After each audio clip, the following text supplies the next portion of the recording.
My name's Minzy and this is a blue tie. And finally, I put on the video of Real Betis 1, Chelsea 4. We know what we are, we know what we are. Champions of Europe, we know what we are. I'm definitely flexing that with whatever muscle wastage I have. But boy, finally I can release this video. You'll have to forgive me for this extremely late expirational video that I've uploaded.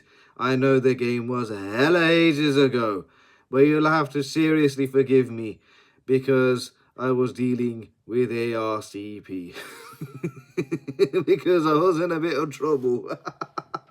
I still think I am in a bit of trouble, but hey, for those in the medical field, I'm sure everyone knows what ARCP is. For those who are not, do not worry. You do not need to know what that is. But one thing for sure is I needed to sort it out. I've sorted it out, or I think I have. I don't know. But let's see. Stress out the way. Finally, I can slightly relax and talk about Real Betis 1 and Chelsea 4. Yeah, we've completed the set. Put the respect on motherfucking Chelsea. We won it all. We've actually won it all in a competition where do we really need to be in it? Some people are questioning, does the competition really need to be there? I say yes, because at the end of the day, it gives, lesser teams that aren't, well, no, I don't want to say aren't household names. I mean, they are household names, but teams that don't really regularly compete in Europe a chance to have the experience of playing in Europe. And we've had, good previous winners of the competition. I mean, say that to West Ham fans, who have won the trophy 2 years ago, and tell them the demeritization of this competition. I'll get punched in the face by a Hammers fan. So I wouldn't suggest it for the world for the Conference League to not exist. I like the Conference League.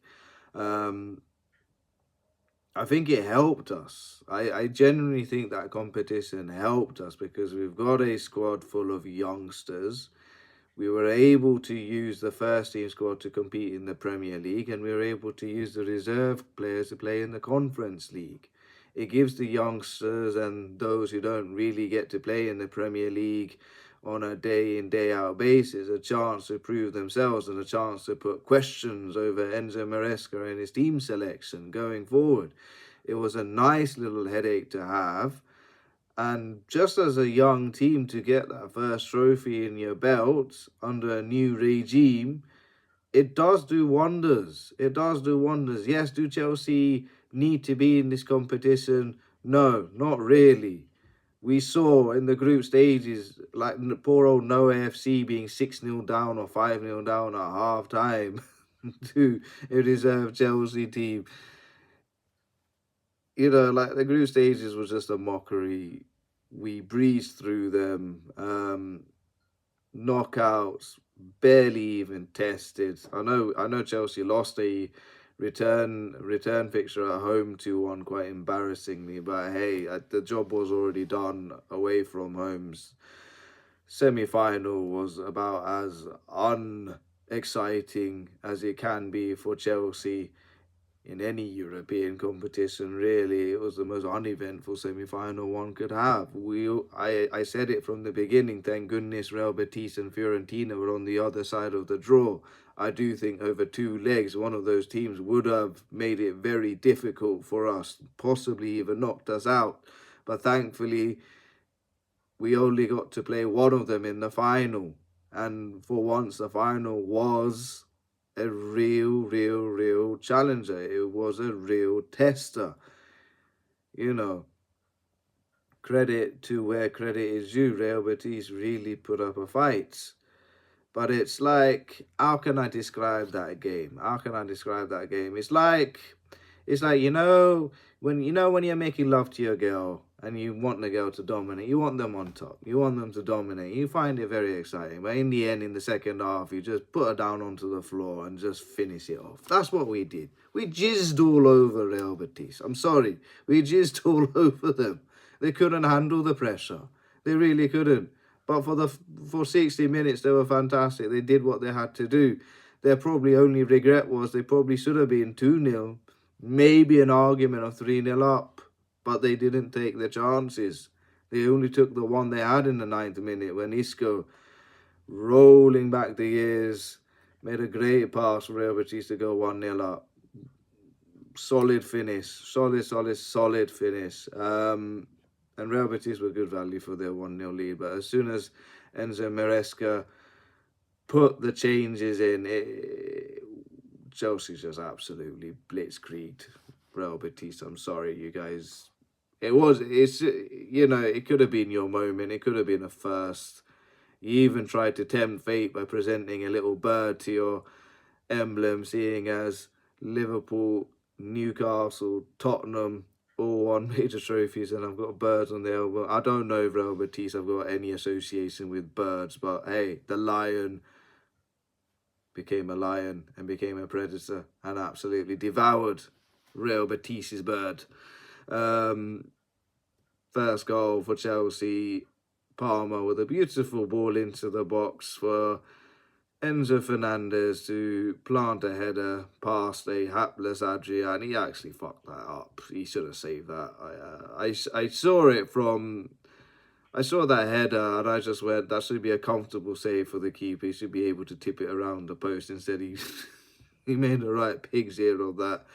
Could you also blame him for the second ball when Cole Palmer, was sending the Real Betis left back into a bloody noodle soup,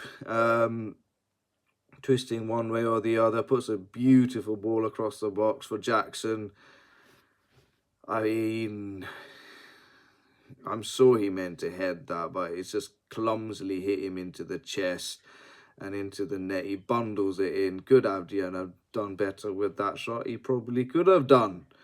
And then Nicholas Jackson should have added on a third, but he mucked up his chance one-on-one with a heavy touch. But then we did make it 3-1. Beautiful ball across to Jadon Sancho. Pings it into the top right-hand corner of the net. That made it 3-1. Pretty much game, set and match. But to add insult to injury, we decided to add a fourth in the end with Moises Caicedo with a deflected effort into the back of the net to make it 4-1. Is the scoreline a bit harsh on Real Betis? Probably. Reminiscence of that 4-1 Arsenal demolition we did in the Europa League back in 2019. But yeah, it was a good final. It was a genuinely good final. So yeah, enjoyed it, of course. Enjoyed Cole Palmer's suggestive positioning of his Player of the Match trophy. Trophy celebrations aloft, and yeah, look, we completed the set. We ain't gonna do a trophy parade for that. We shouldn't. I really don't want to see a trophy parade for that. Thankfully, we haven't. But hey, it's still a big trophy. We've won it. We respect it, and we're happy to have completed the set. In terms of little business is done, speaking of Jadon Sancho, obviously, we sent him back to Manchester United. Do I call it harsh? For me personally, yes, I do call it harsh because his first game at Chelsea was against Bournemouth, if I can't remember properly. I'm sure it was against Bournemouth. He gets the assist for the winner. He had a good couple of assists against West Ham too. Got a good goal against Tottenham to start our comeback trail, but then kind of disappeared then he started to come alive again towards the end of the season when, what was it?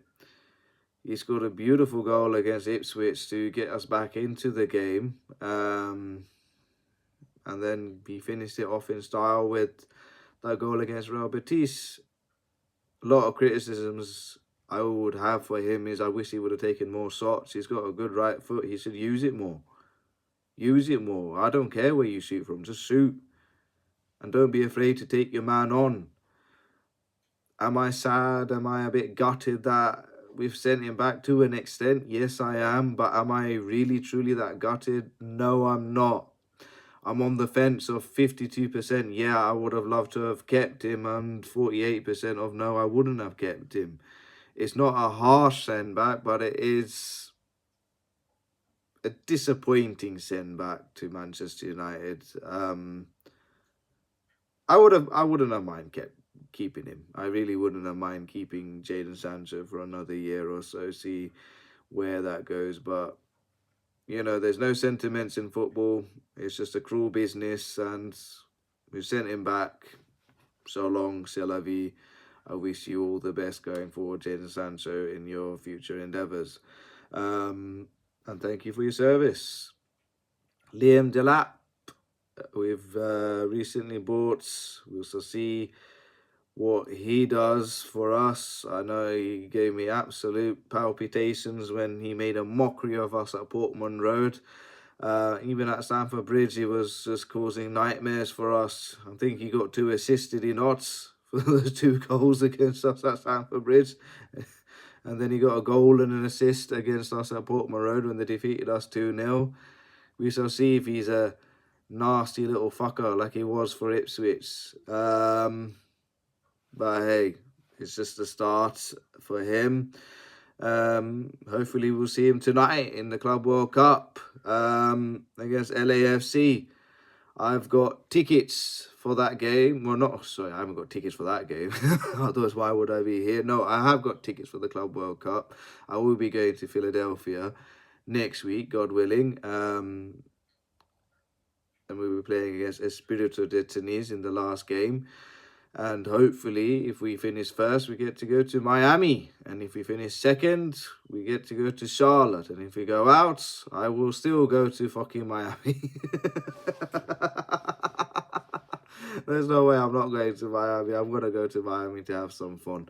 But in the meantime, let's see what happens in this first game against LAFC. Will we start off on the front foot? Will we start off with 3 points in the group stages? Who knows? Only time will tell. Kickoff is in a couple of moments away on DA. What the fuck is DAZN? I've only ever heard of this channel. I'm sure this channel has been there before, but my goodness me, is this Club World Cup the most uninspiring event of all time to be put onto a channel like DAZN. But hey, thank you for DAZN for pouring in those millions and allowing me to watch this game. So let's see what will happen.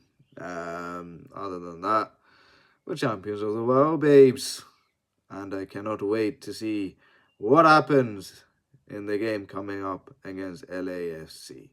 Until then, I will bring up post-match reactions to LAFC. It won't be that long, I promise. And we'll see what happens in our Club World Cup adventures. Hopefully it doesn't end before it's even started. Hopefully I'm not going to America just to watch a dead rubber against Espirito Tunis. I really hope not. I really hope not. But let's see. We need to we need to bloody win. Let's see if we win. Until then, goodbye, good night, God bless, and it's good to be back.